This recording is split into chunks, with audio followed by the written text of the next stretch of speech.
what if the reason you're not getting sales has nothing to do with your designs? When I started print on demand, I thought that good designs equaled money. But I was completely wrong. People don't just buy products, they buy identity, emotion, and meaning. And once I cracked that psychology, everything changed. That's why in this video, I'm breaking down 7 psychology principles that turned my print-on-demand shop from random guesses into consistent sales with real examples that you can steal. Now, let's get into psychology principle number 1, which is social proof. When I launched my first print-on-demand store, I thought that my designs would honestly do the selling, but they didn't. At first, I was really frustrated. And then I realized that buyers weren't just judging my product or my design, they were actually judging the trust of my store. And here's where I panicked a little bit, because I realized I didn't have a single review, no customer photos, really nothing that made my site seem trustworthy. And I remember thinking to myself, maybe I should just throw up some fake reviews to get started. But I'm really glad that I didn't, because fake reviews don't just feel shady, they are shady. And if people sense a hint of dishonesty, I can guarantee you've lost that customer forever. So this is what I did instead. I focused on what I could control, and I tightened the messaging across my entire funnel. Now, you're probably sitting there a little bit confused, like, Meg, you were just talking about reviews, and now you're talking about your messaging of your funnel. Like, this just isn't connecting. But this is what I mean. Let's say I have an ad that says 20% off my collection. But when people land on my store, that promo is nowhere to be found. I have no compare at price. I have no pop-up saying, here's your discount code. There's no more messaging about any 20% off sale that I'm claiming I'm running. Now, this type of messaging breaks the trust instantly, even if that person liked the product. Now, once I fixed that and I made the discount clear on the collection page and I added a simple banner at the top, it made the experience consistent for my buyer. And sales started to trickle in. And with those sales started to come real reviews because I was asking for them right off the bat. This was the moment that it clicked. People will buy when they feel safe. So if you're starting with 0 social proof, it's completely okay. But here is how you have to play it. You need to be consistent from your ad all the way to your checkout, and add real trust markers, even if they're small ones. From there, you can ask your first buyers for reviews, and you'd be surprised how many of them will actually say yes and start giving you reviews. And from there, your brand starts to build even more trust because people are now seeing more and more reviews coming in. So here's my takeaway for you. 87% of buying decisions begin with online research, and most buyers trust reviews just as much as recommendations from friends. So if your store doesn't immediately communicate trust, people are going to bounce and you're never going to get those reviews to begin with. So right off the bat, get really clear with how your customer journey looks. Take a step back and go through the entire funnel and make sure that it makes sense and it seems like it's a trustworthy buying process, because people are going to be thinking about that the entire time they're going through your funnel. Which leads us into psychology principle number 2, which is personal identity. Now, I made this mistake with my very first print-on-demand brand, and I talk about it honestly all the time. I was creating designs really only based off of what I liked. I had no specific buyer in mind besides myself. I had no particular niche picked out, just stuff that I honestly thought looked cool and what others would think looked cool too. And that is one of the worst things that you can do as a print-on-demand seller, because I am just one person. I wasn't thinking about who I was trying to sell to. I was honestly just designing for myself. Now, what I should have been doing during this time was asking, what niche do I belong to that has a large addressable market? And then how can I create something specific that only they would really get? Now, when your product feels like an inside joke or a badge of belonging to your niche, it speaks directly to the buyer's identity. And it doesn't just say, hey, buy this. It says, this is for you. And this is something that I honestly struggled with for such a long time. And it's exactly why I built a GPT to help people with this exact problem, so that you can identify your niche, speak their language, and create designs that resonate to them on a personal level so that you are consistently talking to your niche. So to get this personalized GPT, just click the link in the description below, get started with it so that you can start talking and communicating directly with your buyer. So here's my takeaway. Consumers are more likely to buy when a product aligns with their identity, especially when it affirms who they are or who they aspire to be. Now, we want to niche down and get specific. Speak directly to one person, and you'll start to connect with many. Now, let's talk about psychology principle number 3, which is color psychology. On my first store, I picked turquoise as my main color. And honestly, I loved the way that it looked because it was really clean, it was fresh, it was bright. But here's the problem. Turquoise is a passive color. It doesn't demand attention and it doesn't make people want to act. And honestly, I had so much turquoise on my brand that nothing stood out. Now, once I learned about color psychology, I realized I was literally turning down conversions just with my color choices. So I started testing stronger tones, red, green, black, colors that really popped off the page and more importantly, triggered customers' emotions. Now, red creates urgency. It makes you want to act. Green makes customers feel safe and feel like the site is trustworthy. And black and gold give it a premium feel. And there's actual data backing all this up, especially when it comes to our buttons and our call to actions, which is basically our buy now button or our add to cart button. And colors like red and green consistently outperform softer muted tones when it comes to clicks and purchases. So now I think of color like a conversion tool, not just a design choice. Every color on our page is saying something to the buyer, whether we realize it or not. Now, here's my takeaway with color psychology. Up to 90% of product judgments are based on color alone. And in one test, switching a call to action button to red boosted conversions by over 34%. Your palette isn't just a design choice, it is a conversion lever. Choose colors that signal urgency, trust, or give a premium type of feel or value. Now, psychology principle number 4 is emotional messaging. This one took me a really long time to understand as a seller.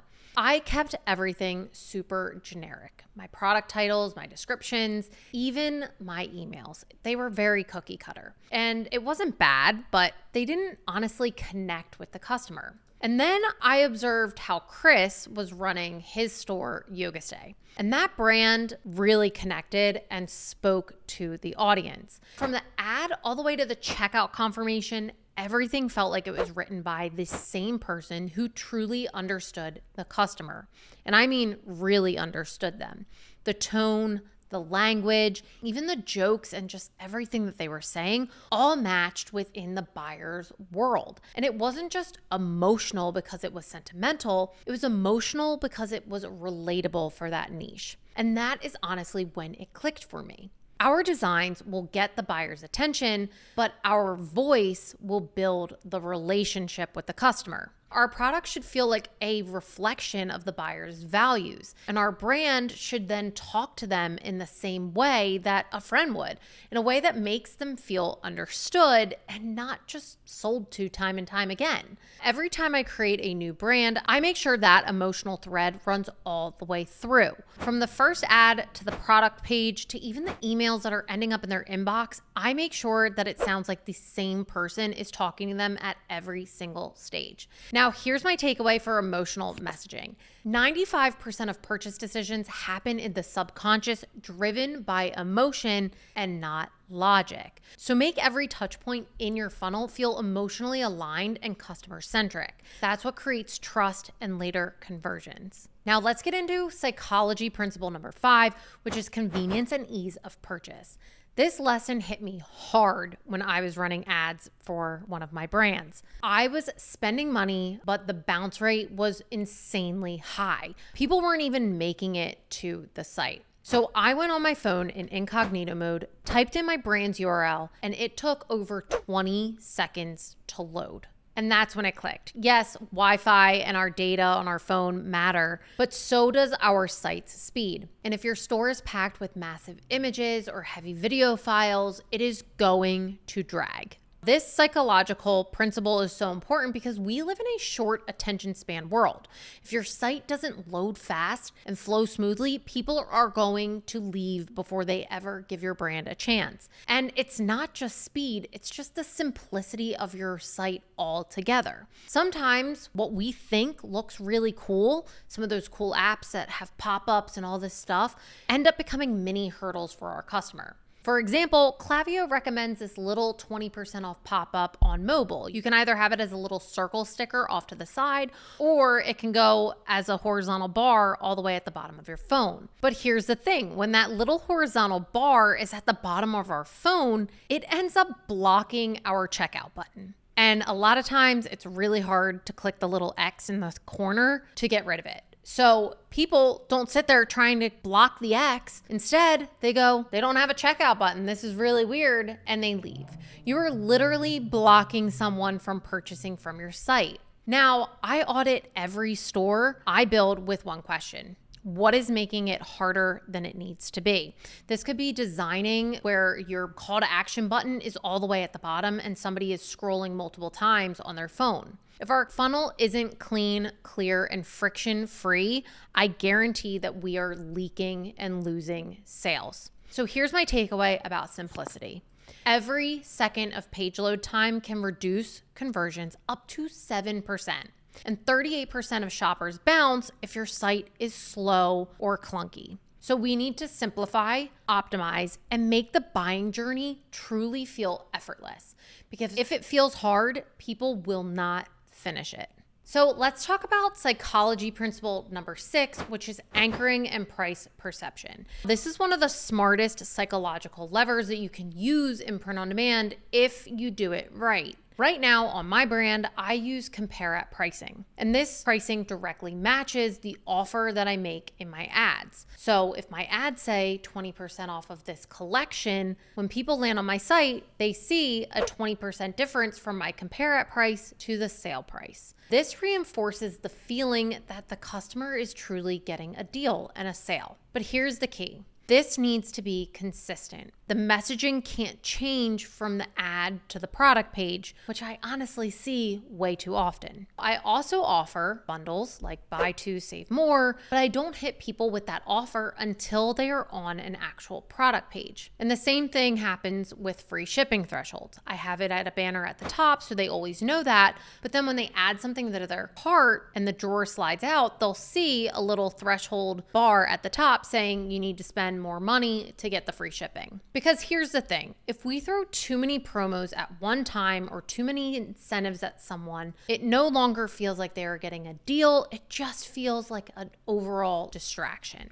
And honestly, I think a lot of times we think that we're giving the buyer this insane deal, like they'd be stupid not to buy, but it almost is devaluing our brand as people go through our funnel. And honestly, it's where a lot of sellers go wrong because they'll stack all these pricing tactics right off the bat, thinking that it'll boost their conversions. But instead, the customer ultimately feels overwhelmed and even confused and then leaves. The trick to this is anchoring the price with intention and then introduce these value boosts like bundles or free shipping when they feel most relevant. Now, here's my takeaway for pricing. Price anchoring can actually increase conversions by 14 to 30%, according to behavioral economics research, but only if it is done clearly. So it's super important to match your offer across every stage of the funnel and space out your incentives so that they actually enhance the buying experience and not confuse it. And finally, that leaves us with psychology principle number 7, which is reciprocity triggers.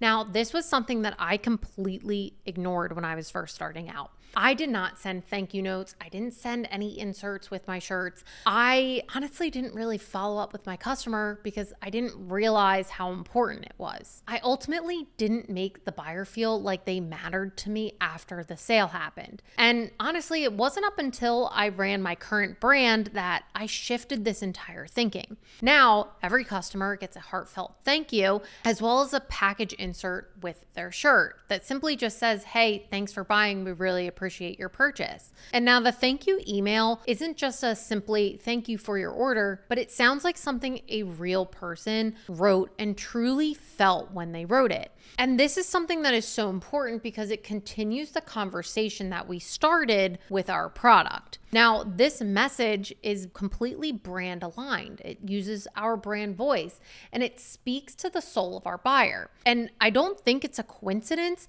that over the last 2 years, we've seen more repeat customers and increase the lifetime value of each customer because of things like this. This is where small print-on-demand sellers can do what big brands simply can't.